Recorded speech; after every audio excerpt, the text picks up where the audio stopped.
Food security is oftentimes ignored, even though in countries like Pakistan, it's something that affects many more people than things like terrorism, militancy, which get most of the attention here and elsewhere. Thousands of farmers in India have killed themselves over the last decade because they're so dependent on loans for their farming systems. There have been cases in Pakistan, anecdotally, of parents killing their children because they feel ashamed that they can't provide food.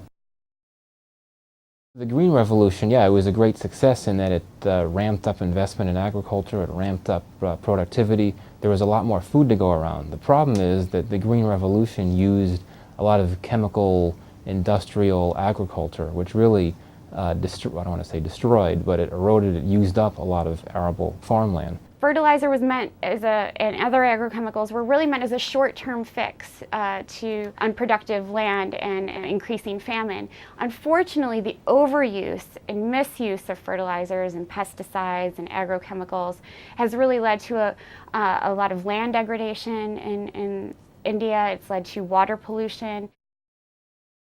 Over the last few decades, the big agricultural funders, including the World Bank and some international donors, governments, have really focused on large-scale silver bullet fixes to helping feed the world. And while these innovations and technologies like GMOs or the use of large-scale machinery have gotten a lot of attention, we still have more than 900 million people hungry in the world today, and so these things aren't working.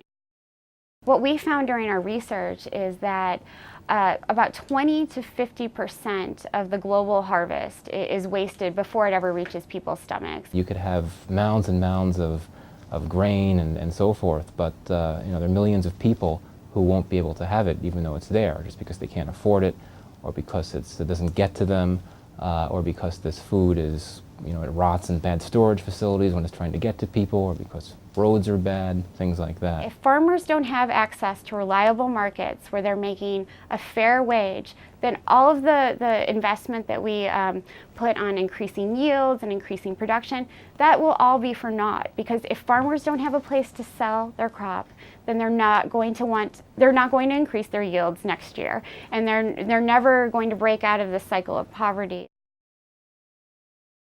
There's such a need for food, and since prices are rising, and with floods and droughts and the like, there's just such a huge immediate demand for food that I don't think there's going to be enough patience to focus on the smaller scale stuff. I think there are a lot of lessons that can be learned from some of these smaller scale innovations, and as I said, they might be happening community by community, but they can be mapped on a very large scale.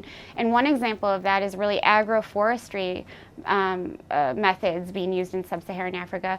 Thousands and thousands of farmers are planting trees among their crops, and these trees do a couple of different things. They can provide a natural source of shade, they can provide more water to crops, they can provide a natural source of fertilizer, and what we found on the ground were really inspiring examples of grass roots, ground up innovations and ideas that are African-led, and I think the misconceptions that we have about agriculture and if we just improve yields, everything will be okay, are really doing these people a disservice.